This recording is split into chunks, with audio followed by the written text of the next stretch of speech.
Assalamualaikum warahmatullahi wabarakatuh. Kembali lagi di channel podcast horor. Apa kabar kalian semuanya? Semoga kalian semua tetap sehat dan tetap dalam lindungan Tuhan Yang Maha Esa. Kembali lagi hadir, dan kali ini kita akan menceritakan sebuah cerita pendakian di Gunung Cikuray. Seperti biasa, sebelum mendengarkan cerita ini, alangkah lebih baiknya jika kita membaca basmalah terlebih dahulu. Bismillahirrahmanirrahim. Perkenalkan, namaku Indah Pratiwi, biasa dipanggil Tiwi. Umurku 21 tahun, aku tinggal di Sumedang, Jawa Barat. Inilah kisahku. Pada tanggal 7 Juli 2020, aku berangkat menuju MT Cikuray dengan keadaan haid. Aku tak berpikir panjang tentang kedaruratan yang akan aku alami saat itu. Karena biasanya aku mendaki dengan keadaan haid adalah untuk menghindari ketinggalan waktu sholat. Jadi kupikir aman saja. Hari itu aku berangkat bersama komunitas pendakian. Terdiri dari 18 laki-laki dan 10 orang wanita termasuk aku. Jadi total yang ikut pendakian ini adalah 28 orang. Ini pertama kalinya aku mendaki dengan banyak teman wanita.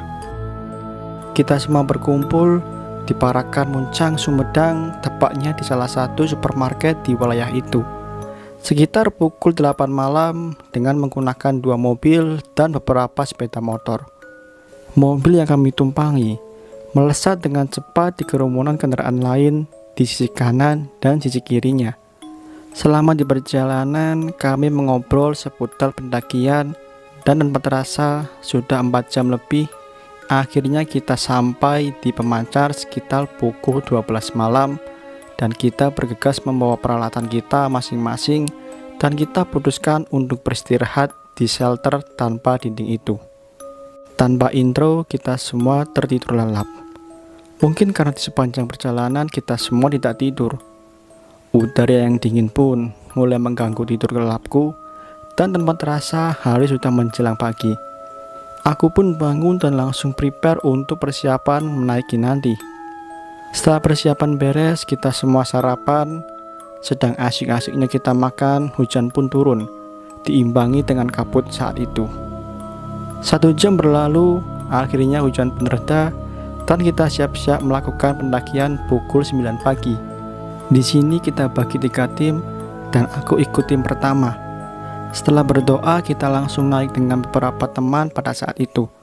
Perjalanan dari Pemancar berjalan lancar hingga akhirnya kita sampai di pos 2 pukul 11 siang. Tiba-tiba hujan pun turun kembali. Kita semua udah ngerasa capek banget dan kita putusin untuk beristirahat sambil menunggu hujan reda. Di sini kita menyalakan musik dangdut dan berkata seenaknya. Karena mungkin banyak di antara kami yang baru pemula dan melakukan pendakian. Dan dari sinilah keanehan itu dimulai. Hati-hati kesurupan loh. Dengan spontan keluar kata-kata itu dari mulutku kepada kawan-kawan yang sedang berjoget waktu itu. Karena menurutku ini tidak benar dilakukan. Kamu kalau ngomong jangan sembarangan. Suara ini keluar dari mulut Pak Ilham dengan nada tinggi. Beliau salah satu orang yang dituakan di tim kami.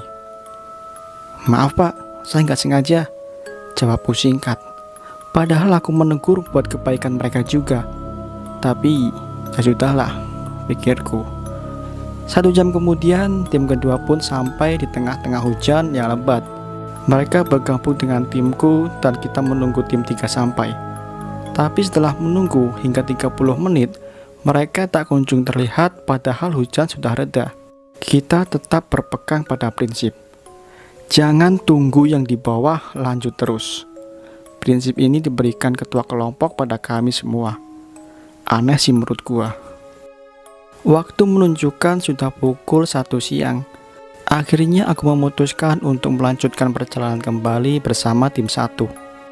Kita terus berjalan, menyusuri trek yang licin dan basah karena habis diguyur hujan selama 2 jam. Banyak dari tim 1 yang tertinggal jauh di belakang. Akhirnya sampailah kita di pos 3. Di pos 3 ini jumlah yang berhasil sampai ada 4 orang. Aku, Rizal, Tommy, dan Anwar. Loh, yang lain kemana? Tanyaku. Masih di belakang, Kak. Sepertinya mereka tertinggal jauh deh.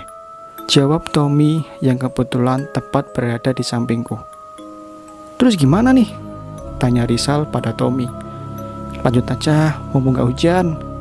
Gua tunggu yang lain ya. Masih capek juga nih. Anwar memotong pembicaraan Tommy dan Rizal.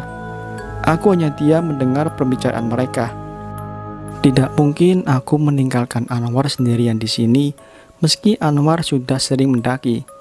Tapi di sisi lain, aku khawatir kalau harus membiarkan Rizal dan Tommy jalan berdua menuju pos 4. Karena mereka berdua belum pernah mendaki dan aku takut mereka malah kesasar. War, gimana nih? Tanyaku pada Anwar yang sedari tadi duduk karena kehabisan nafas. Udah, lu jalan aja. Biar gue di sini tunggu yang lain. Anwar meyakinkanku. Akhirnya aku, Tommy, dan Rizal meninggalkan Anwar di pos 3 dan kita melanjutkan trek menuju pos 4. Jalur semakin berat dan langkah kaki pun sudah terasa gemetar karena kita menahan dingin dan licinnya trek yang kita lalui. Dengan berusaha payah, akhirnya kami pun sampai di pos 4 dan kami memutuskan untuk istirahat sambil menunggu teman-teman kita tertinggal jauh di belakang. 15 menit kemudian, sebagian dari tim 2 pun akhirnya sampai termasuk Anwar. Mereka langsung beristirahat dan meminum air yang mereka bawa. Sedang duduk-duduk santai, ada pendaki lain yang mau turun dari puncak. Punten teh, permisi kak, sapa pendaki tersebut. Mangga A, silakan bang, jawabku. Oh iya bang, kalau nanti dibawa ketemu pendaki lain, tolong titip salam kalau kita lanjut, pintaku sambil melempar senyum padanya. Singkat cerita, sampailah aku di pos 5. Aku mulai merasakan badanku tiba-tiba tidak enak rasanya. Sayap tangan sebelah kananku terasa sangat berat hingga membuatku terjatuh. Aku masih berpikir positif. Mungkin packingku kurang benar, gumamku dalam hati. Tom, pack up tasku ya, tanganku sakit nih. Siap kak, sini aku bawa, jawab Tommy menolongku. Yuk, kita jalan lagi, pinta Tommy karena pos 6 sudah sebentar lagi. Ya udah, akhirnya kita kembali berjalan. Baru beberapa ratus meter berjalan, aku mendengar suara wanita berteriak dari belakang.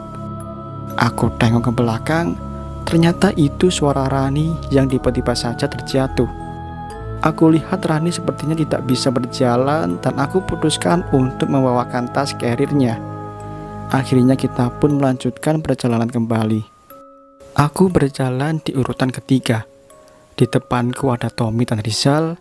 Aku tengok ke belakang, ada Rani yang sedang dipapa berjalan oleh Putri dan di belakang teman-temanku yang lain dari tim 2. Anwar kemana ya? Tadi perasaan ada deh. Mungkin dia ada paling belakang, gumamku dalam hati. Kita semua berjalan pelan dan tetap berhati-hati karena jalannya sudah makin tidak bersahabat. Bahkan di antara kami sudah ada yang tidak bisa jalan. Aku terus berada di posisi 3. Sekali ku tengok arah belakang dan aku lihat Rani sudah bisa berjalan sendiri. Alhamdulillah, pikirku. Tak lama sampailah kita di pos 6 sekitar pukul 5 sore. Anak-anak langsung pada ngecoprak karena kelelahan. Baru juga aku bersandar, aku dikejutkan oleh kehadiran Anwar yang tiba-tiba berada di sampingku. Luar, ngagetin aja, udah kayak hantu aja loh, bercandaku sambil menepuk pundaknya Anwar. Anwar hanya diam tanpa ekspresi. Aneh banget nih orang, gak kayak biasanya, pikirku dalam hati. Sedang asyik beristirahat, aku melihat Tommy dan Rizal kembali berdiri, kemudian berjalan menuju trek. Sontak saja aku kaget dan minta izin untuk mengejar mereka. Lagi-lagi karena aku takut mereka tersasar dan masih pemula. Aku sempat bilang pada Rani yang tadi sempat dipapah Putri karena tak bisa berjalan. "Ran, aku susul Tommy sama Rizal dulu ya."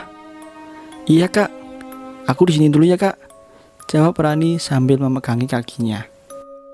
"Aku jalan duluan ya, kalau nggak kuat jangan dipaksa," sapaku pada kesembilan teman-teman wanita yang ada di sana.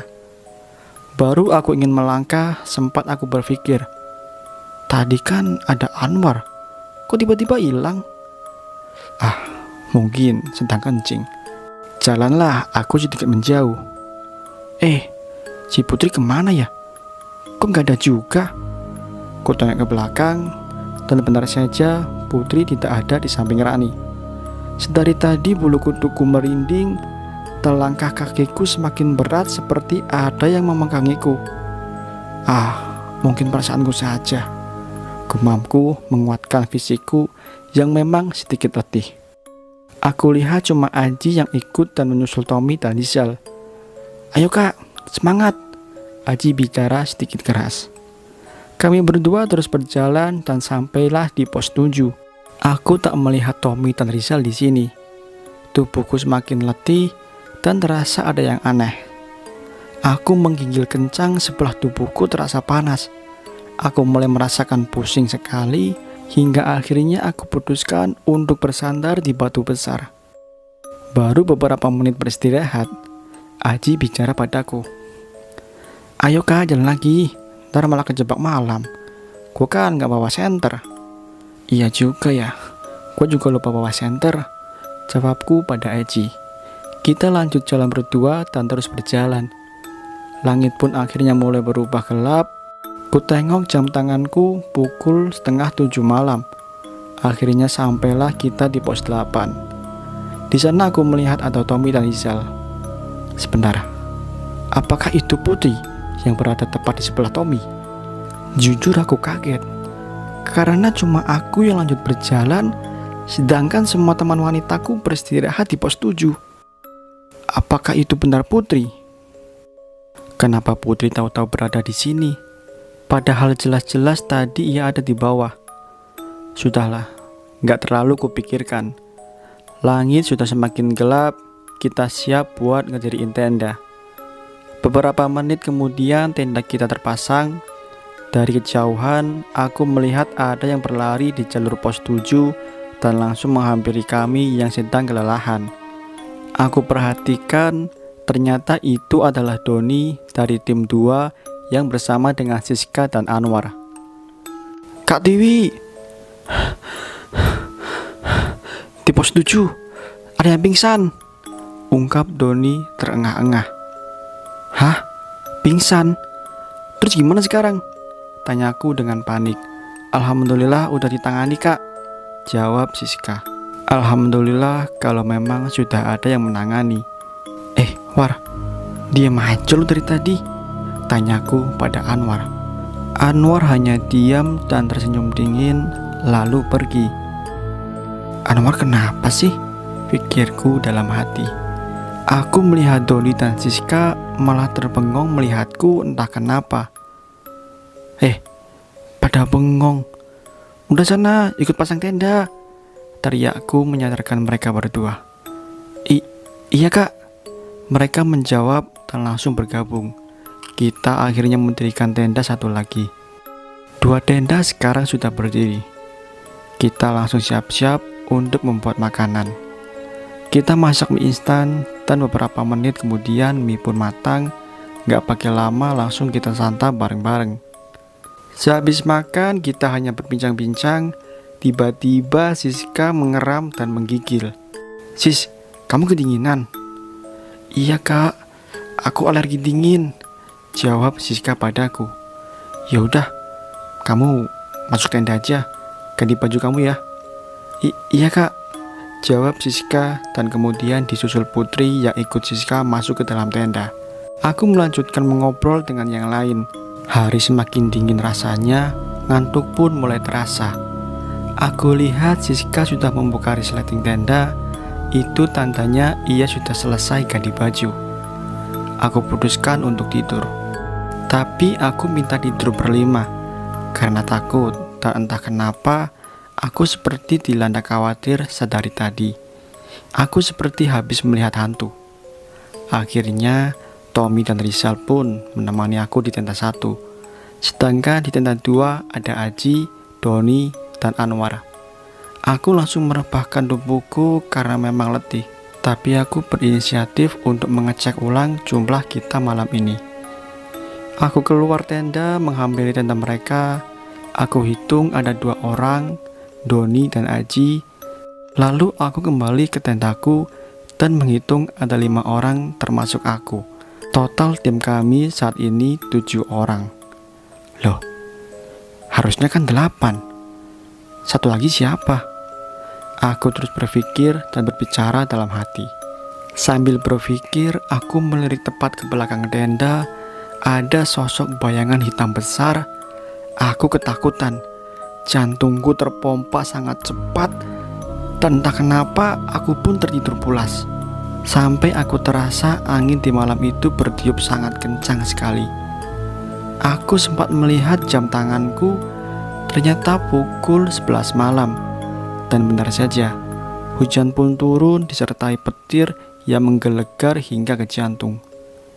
Mungkin karena aku terlalu lelah, aku pun kembali tertidur. Lagi pulas-pulasnya tidur, aku dengar suara Siska berisik banget di dalam tenda. Waktu itu, hujan telah berhenti. Tom, ada babi.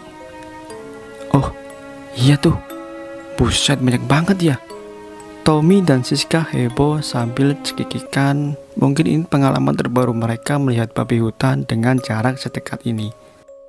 Aku benar-benar malas malam itu dan aku pun kembali tertidur. Hingga aku terbangun karena mendengar suara Pak Ilham. Sepertinya mereka baru sampai dan sedang memasang tenda. Aku lihat sekarang pukul 2 pagi. Waktu untuk summit masih panjang. Aku pun tertidur lagi.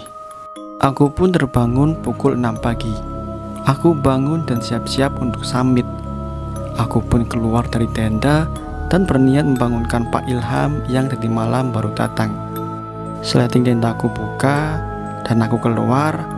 Tapi aku tidak menemukan tenda lain selain tenda kami dan tenda pendaki lain. Kemana tenda Pak Ilham? Pikirku. Lalu yang ku dengar semalam itu suara siapa? Lalu semua keluar dari tenda dan siap-siap untuk summit. Benar saja, aku tak melihat Anwar. Sedangkan Putri hanya diam dan tak bicara satu kata pun. Dan Pak Ilham yang suaranya jelas ku dengar semalam justru tidak ada pagi ini. Aku ini kenapa? Aku berteriak dalam hati sambil memegang kepalaku dengan kedua tangan. Entah apa yang sedang terjadi padaku, aku sendiri merasa aneh. Sedang terdiam kebingunganku lihat temanku satu persatu keluar dari tenda, dan aku berusaha untuk lebih tenang dan berpikir positif. Sekitar pukul 6:30, kami semua mulai bergerak untuk summit. Kita summit bertujuh dan benar saja, aku tak melihat Anwar di sini. Apa ada yang salah dengan penglihatanku tadi malam? Sekitar pukul 9 pagi, aku melihat kawan-kawan dari tim 2 dan 3 mulai naik bersama. Dan itu membuatku lega karena kita semua berhasil mencapai puncak meski terpencar dan menikmati indahnya pemandangan di ketinggian 2821 mdpl. Waktu menunjukkan pukul 10 pagi, kita masih saja asyik berfoto dan mengabadikan keindahan Gunung Cikuray. Di puncak Cikuray sudah tak ada lagi pendaki lain selain dari tim kami. Akhirnya kita putuskan untuk turun ke pos 8 untuk prepare kembali. Selang beberapa menit kita sampailah di pos 8 dan kita buat sambal masak. Setelah itu kita semua makan bersama sambil bercerita tentang perjalanan menuju puncak. Matahari sudah gagah bersinar. Tepat pukul 11 siang kita berangkat turun menuju pos 7. Tak memakan waktu lama, sampailah kita di pos 7 dan kita beristirahat sejenak. Di pos 7 ini lagi-lagi aku nggak melihat Anwar. Padahal tadi di puncak, dia ada bersama kami dan aku baru tahu ternyata yang sempat pingsan di pos 7 itu adalah Rani. Pukul 1 siang kita lanjut lagi untuk turun. Singkat cerita, sampailah kita di pos 3 pada pukul 3 sore. Kita beristirahat sejenak dan memutuskan untuk kembali lanjutkan perjalanan turun. Sebagian dari kami sudah mulai berangkat untuk turun dan aku pun ikut menyusul bersama yang lain. Tapi baru saja ingin melangkah, ada 2 bunga anggrek jatuh ke tanah, padahal di hutan ini nggak ada pohon anggrek. Nggak berhenti sampai di situ, gangguan pun muncul. Rani tiba-tiba seperti orang kesurupan dan berbicara, kalau sampai bunga ketiga jatuh, kalian tidak akan selamat. Suara Rani mendadak menyeramkan diimbangi dengan jelak tawa yang membuat siapa saja yang mendengarnya menjadi ciut nyalinya. Dengan keadaan seperti ini, kita putuskan untuk segera keluar dari sini. Setelah itu, Rani pun sadar kembali dan kita lanjut berjalan menuju pos 2. Jalan kita percepat karena memang ketakutan yang melanda kita semua. Langit sudah mulai gelap tapi kita belum sampai di pos 2. Di jalur menuju pos 2 ini gangguan semakin jelas terlihat. Kita sudah lelah berjalan tapi pos 2 tak kunjung sampai. Kulihat jam sudah pukul 8 malam. Ini kok gak sampai pos 2 ya? Aku berbicara dalam hati dan tak habis pikir dengan semua kejadian ini. Akhirnya Pak Ilham meminta untuk kita break sejenak karena memang ini sudah tidak masuk akal. Jumlah tim kita saat itu ada 19 orang karena yang lainnya dahulu turun. Kita semua terus beristirahat dan terus dihantui rasa takut. Kita semua diam, tak ada yang berbicara sama sekali. Tiba-tiba Rani yang dipapah oleh Pak Ilham mendadak berteriak. Sepertinya Rani kembali kesurupan, dan bukan cuma Rani, tapi Aji pun ikut-ikutan kesurupan. Mereka mengeram dan menunjuk tangannya ke arahku. Lalu keluar suara dari mulut Rani. "Kamu tetap di sini." Seperti tersambar petir, aku mendengar ucapan yang keluar dari mulut Rani. Bulu kudukku berdiri dan jantungku berdetak kencang. Mereka berdua mulai tak terkendali. Kita semua dibuat panik waktu itu, terlebih lagi aku yang dari tadi diperhatikan mereka berdua. Matanya yang tajam melihat terus-menerus ke arahku. Aji pun terus-menerus tertawa dan ini membuatku benar-benar takut. Hingga aku pun berdiri di belakang kedua temanku, badanku mulai bergetar dan aku mendadak lemas. Kulihat kabut pun mulai turun dan membuat suasana ini semakin mencekam. Tiwi, Pak Ilham menyantarkanku dari lamunan.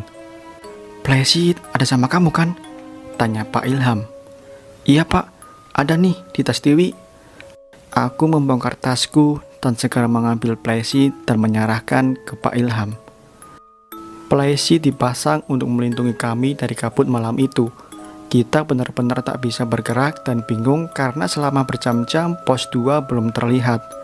Aku terus memperhatikan Pak Ilham yang sedang sibuk memasang Plesit dan dibantu kawan-kawan yang lain.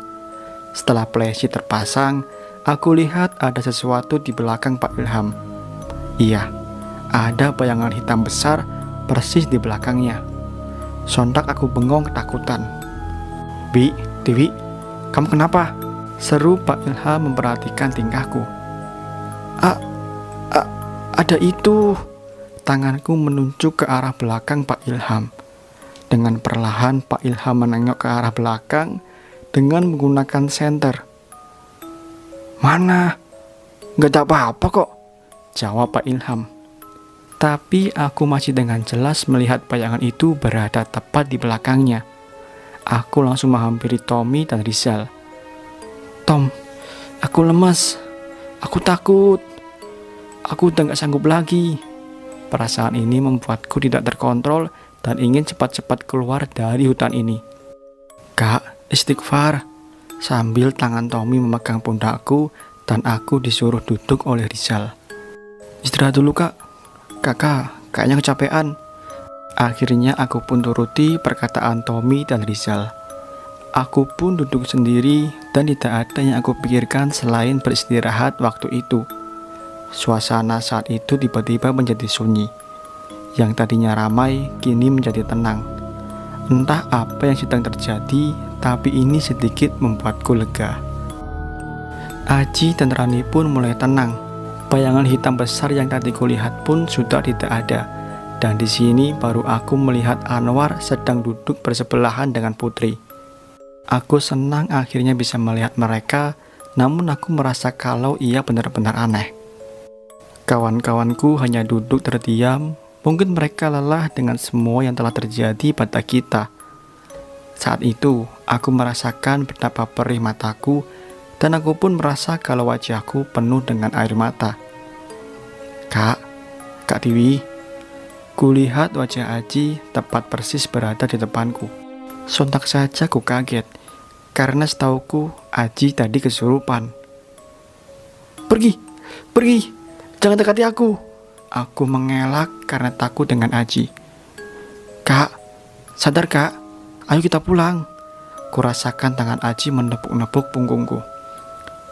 "Ji, ini benar kamu kan?" Tanyaku pada Aji. "Iya kak, ini Aji." "Kakak kenapa dari tadi nangis?" Aku terdiam mendengar perkataan Aji. Jelas-jelas aku sedang duduk sendirian dari tadi. "Sejak kapan aku menangis?" Tanyaku pada Aji. "Sekitar 30 menit kakak menangis sambil berteriak," jawab Aji. "Tapi aku tidak menangis, Ji. Justru aku melihat kalau kamu nanti kesurupan." Aku mempertegas apa yang kulihat. "Enggak kak, tadi sehabis kakak ngasih flashlight ke Pak Ilham, kakak tiba-tiba menangis sambil berteriak-teriak." Aji menceritakan hal itu, dan ini benar-benar membuatku pusing mana yang benar. Setelah mendengar penjelasan Aji, aku pun langsung mual dan aku pun muntah-muntah. Sejak kejadian itu, keadaan mulai membaik. Kita semua langsung bersiap-siap untuk melanjutkan kembali perjalanan pulang. Kita bergerak dan aku pun mengikuti dari belakang. Tiba-tiba Aji menarik tanganku hingga terjatuh. "Kakak mau kemana?" tanya Aji terhadapku. Seketika aku terbelalak melihat bibir jurang berada tepat di depanku. Ternyata dari tadi aku melewati jalur yang menuju ke arah jurang dan aku tidak menyadari itu. Aku tak bisa berkata apa-apa dengan semua kejadian ini. Benar-benar tidak masuk akal. Setelah aku tenang, aku pun berdiri kembali. "Aji, aku ikut di belakang kamu ya." "Iya kak, ikuti Aji aja kak." Kita berdua berjalan dan tidak berselang lama, akhirnya kita tiba di pos 2. Sampai di sana sudah ada 4 orang tim evakuasi dan kita yang mengalami cedera langsung dibawa untuk ditangani. Aku dan Rani mendapatkan penanganan dari tim evakuasi.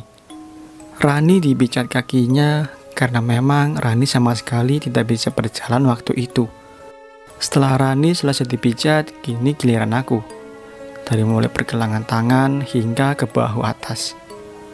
Badanku terasa bergetar ketika dipijat dan tanpa kusadari keluar teriakan dari mulutku. "Lapar!" Yang masih bisa kudengar dan kuingat hanya itu. Tiba-tiba pandanganku mulai gelap dan aku tidak mengingat apa-apa lagi selain itu. Setelah itu kita semua kembali berjalan menuju ke base camp dan dipandu oleh beberapa tim evakuasi. Setelah lama kita berjalan, sampailah kita di warung-warung dan kita beristirahat. Di sana aku pun melihat ada Anwar yang sedang tertidur dan juga Putri yang sedang mengobrol dengan Siska. Semua silih berganti masuk ke kamar mandi untuk bersih-bersih. Setelah itu kita makan bersama. Kita makan sambil berbincang-bincang dan aku ditanya. Kita makan sambil berbincang-bincang dan aku ditanya Kak Cecep. Kang Cecep ini seorang pengurus inti di base camp pemancar. "Kamu yang bernama Tiwi?" tanya Kang Cecep. Iya Kang, kamu kenapa? Beliau berbicara sambil tersenyum. Aku gak kenapa-kenapa kok Kang. Setelah rombongan kalian pergi dari sini, Akang tidak bisa tidur. Akang kepikiran pada kalian semua, terutama sama kalian. Tangan Kang Cecep menunjuk aku, Rani, Siska, dan juga Putri. Kami berempat cuma bengong tak berkata apa-apa dengan perkataan dari Kang Cecep. Berapa orang yang haid saat ini? Tanya Kang Cecep. Aku sama Putri Kang.